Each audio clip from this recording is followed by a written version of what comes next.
Welcome back to Mansi study channel.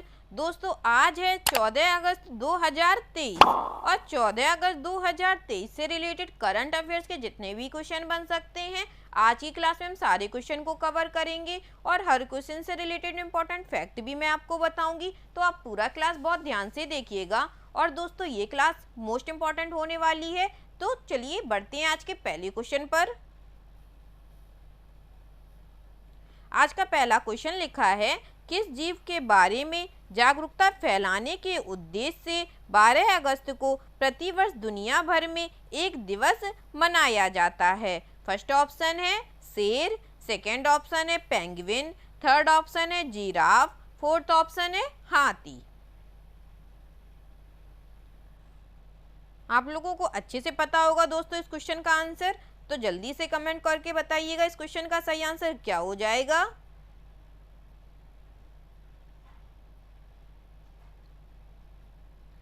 इस question का जो सही आंसर हो जाएगा फ्रेंड्स वह है हमारा ऑप्शन नंबर डी, हाथी। चलिए अब इसके कुछ इंपॉर्टेंट पॉइंटों को देख लेते हैं। अगस्त 2023 को दुनिया भर में विश्व हाथी दिवस मनाया जाता है। एशियाई और अफ्रीकी की हाथियों की दुर्दशा के बारे में जागरूकता पैदा करने और ध्यान आकर्षित करने के लिए यह दिवस मनाया जाता है और इस दिन को पहली बार 12 अगस्त 2012 को लॉन्च किया गया था।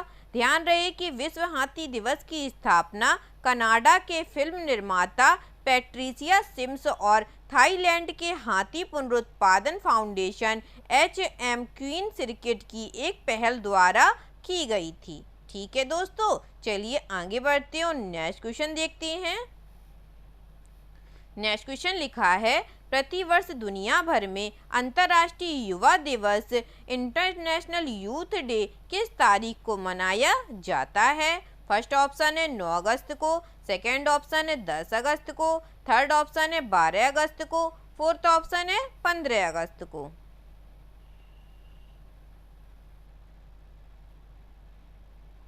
बताइएगा फ्रेंड्स इस क्वेश्चन का सही आंसर क्या हो जाएगा। इस क्वेश्चन का जो सही आंसर हो जाएगा दोस्तों वह है हमारा ऑप्शन नंबर सी, 12 अगस्त को। चलिए अब इससे रिलेटेड कुछ इंपॉर्टेंट पॉइंटों को पढ़ लेते हैं।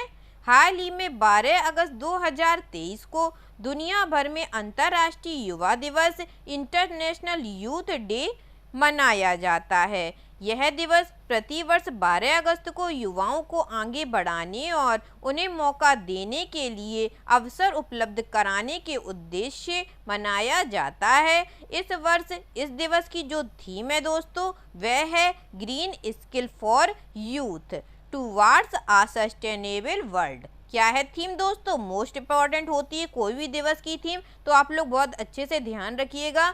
युवा दिवस की जो इस बार की थीम रखी गई है वह है green skill for youth towards a sustainable world रखी गई है। ठीक है, चलिए आगे बढ़ते हैं और नेक्स्ट क्वेश्चन देखते हैं। नेक्स्ट क्वेश्चन लिखा है, हाल ही में कौन eco friendly debit card launch करने वाला भारत का पहला बैंक बन गया है। फर्स्ट ऑप्शन है Airtel payment bank, second option है Paytm payment bank, third option है Jio payments bank, fourth option है फिनो पेमेंट्स बैंक। बताइएगा दोस्तों इस क्वेश्चन का सही आंसर क्या हो जाएगा।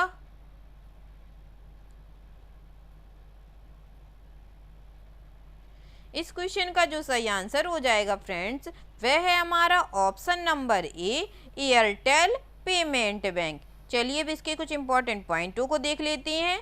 हाल ही में एयरटेल पेमेंट बैंक ने बचत खाते वाले नए और मौजूदा दोनों तरह के ग्राहकों के लिए eco friendly debit card launch करने की घोषणा की है, जिसके बाद eco friendly debit card launch करने वाला यह पहला भारतीय बैंक बन गया है। उम्मीद है कि अब इस इको फ्रेंडली सामग्री को अपनाने के साथ एयरटेल पेमेंट बैंक पर्यावरण संरक्षण पर सकारात्मक प्रभाव डालेगा।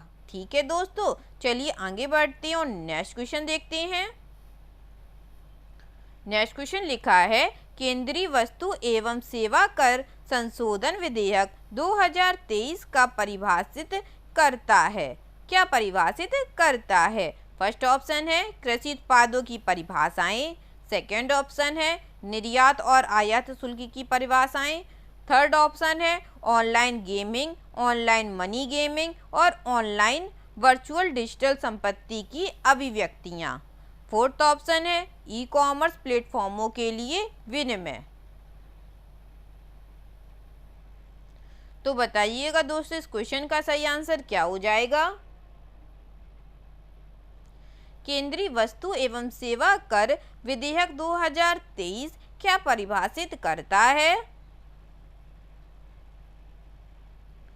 इस क्वेश्चन का जो सही आंसर हो जाएगा फ्रेंड्स वह है हमारा option number C, online gaming, online money gaming और वर्चुअल डिजिटल संपत्ति की अभिव्यक्तियां।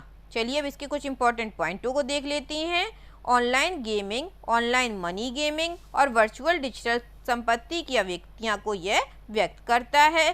केंद्रीय वस्तु एवं सेवा कर संशोधन विधेयक 2023 online gaming, online money gaming और वर्चुअल डिजिटल संपत्ति जैसे शब्दों को परिभाषित करता है।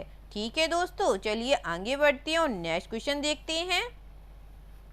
नेक्स्ट क्वेश्चन लिखा है सेबी के परिपत्र के अनुसार सभी सार्वजनिक निगमों के लिए नई सूचीबद्धता समय सीमा कब अनिवार्य होगी? फर्स्ट ऑप्शन है 1 सितंबर 2023, सेकेंड ऑप्शन है 1 अक्टूबर 2023, थर्ड ऑप्शन है 1 नवंबर 2023 और फोर्थ ऑप्शन है 1 दिसंबर 2023।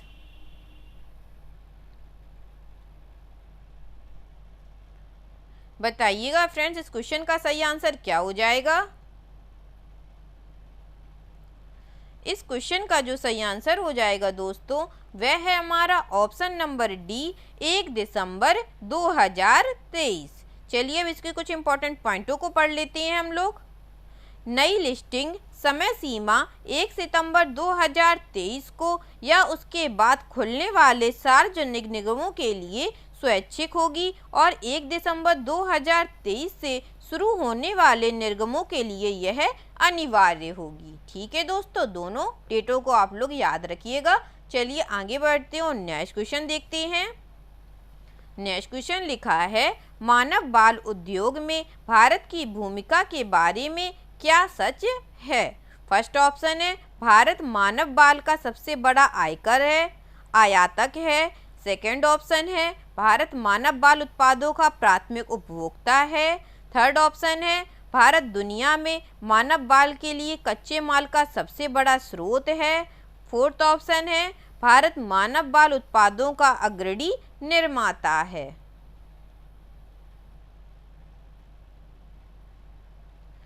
बताइएगा फ्रेंड्स मानव बाल उद्योग में भारत की भूमिका के बारे में क्या सच है? इन चारों कथनों में कौन सा कथन सही हो जाएगा फ्रेंड्स? इस क्वेश्चन का जो सही आंसर हो जाएगा दोस्तों वह है हमारा ऑप्शन नंबर सी, भारत दुनिया में मानव बाल के लिए कच्चे माल का सबसे बड़ा स्रोत है। चलिए अब इसके कुछ इंपॉर्टेंट पॉइंटों को पढ़ लेते हैं। भारत वैश्विक स्तर पर मानव बाल के लिए कच्चे माल का सबसे बड़ा स्रोत है। वाणिज्यिक एवं उद्योग राज्य मंत्री अनुप्रिया पटेल ने राज्यसभा में यह एक लिखित उत्तर में यह जानकारी दी है। ठीक है दोस्तों, चलिए आगे बढ़ते हैं और नेक्स्ट क्वेश्चन देखते हैं।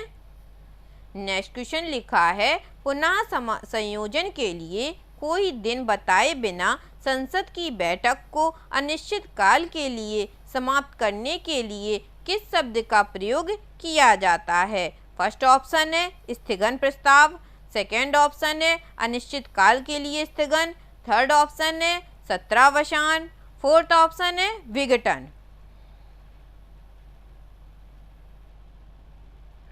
बताइएगा दोस्तों इस क्वेश्चन का सही आंसर क्या हो जाएगा?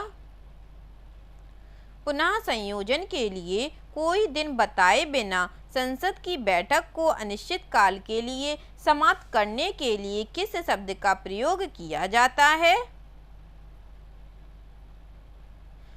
इस क्वेश्चन का जो सही आंसर हो जाएगा दोस्तों वह है हमारा ऑप्शन नंबर बी, अनिश्चित काल के लिए स्थगन। चलिए अब इसके कुछ इंपॉर्टेंट पॉइंट देख लेते हैं। अनिश्चित काल के लिए स्थगन का अर्थ है संसद की बैठक को अनिश्चित काल के लिए समाप्त करना, पुनर्सभा के लिए कोई दिन बताए बिना। अनिश्चित काल के लिए स्थगन की शक्ति सदन के पीठासीन अधिकारी के पास होती है। ठीक है दोस्तों, चलिए आगे बढ़ते हैं और नेक्स्ट क्वेश्चन देखते हैं। नेक्स्ट क्वेश्चन लिखा है, भारत सरकार द्वारा गठित सांख्यिकी पर स्थायी समिति SCOS का प्राथमिक उद्देश्य क्या है?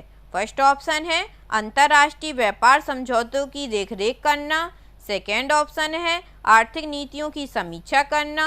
थर्ड ऑप्शन है बुनियादी ढांचा परियोजना के लिए तकनीकी सहायता प्रदान करना। और फोर्थ ऑप्शन है आधिकारिक आंकड़ों की निगरानी बढ़ाना। जल्दी से बताइएगा दोस्तों इस क्वेश्चन का सही आंसर क्या हो जाएगा। भारत सरकार द्वारा गठित सांख्यिकी पर स्थायी समिति का प्राथमिक उद्देश्य क्या है? इस क्वेश्चन का जो सही आंसर हो जाएगा दोस्तों वह है हमारा ऑप्शन नंबर डी, आधिकारिक आंकड़ों की निगरानी बढ़ाना। ठीक है, चलिए कुछ पॉइंटों को देख लेते हैं। सांख्यिकी पर स्थायी समिति SOAS का प्राथमिक उद्देश्य भारत में राष्ट्रीय सांख्यिकी कार्यालय NSO द्वारा उत्पन्न आधिकारिक डेटा की निगरानी बढ़ाना है। यह डेटा की सटीकता और विश्वसनीयता सुनिश्चित करने के लिए सर्वेक्षण ढांचे और परिणामों की समीक्षा करता है। ठीक है दोस्तों, चलिए आगे बढ़ते हैं और नेक्स्ट क्वेश्चन देखते हैं। नेक्स्ट क्वेश्चन लिखा है, सांख्यिकी पर स्थायी समिति SCOS के अध्यक्ष कौन है? फर्स्ट ऑप्शन है विवेक देबरॉय। सेकेंड ऑप्शन है प्रणब सेन। थर्ड ऑप्शन है नरेंद्र मोदी। फोर्थ ऑप्शन है रघुराम राजन।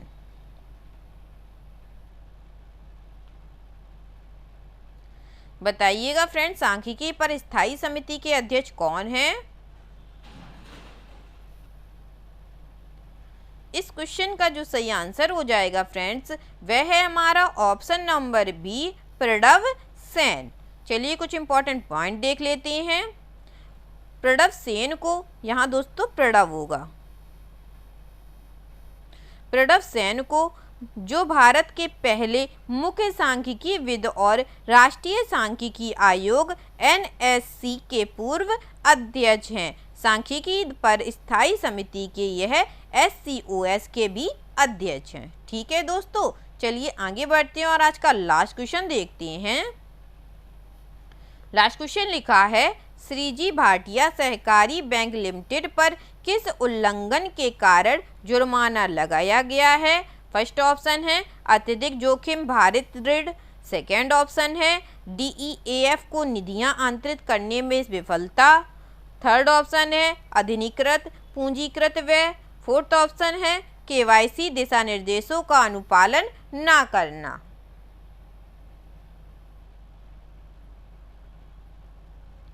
बताइएगा फ्रेंड्स श्रीजी भाटिया सहकारी बैंक लिमिटेड पर किस उल्लंघन के कारण जुर्माना लगाया गया है?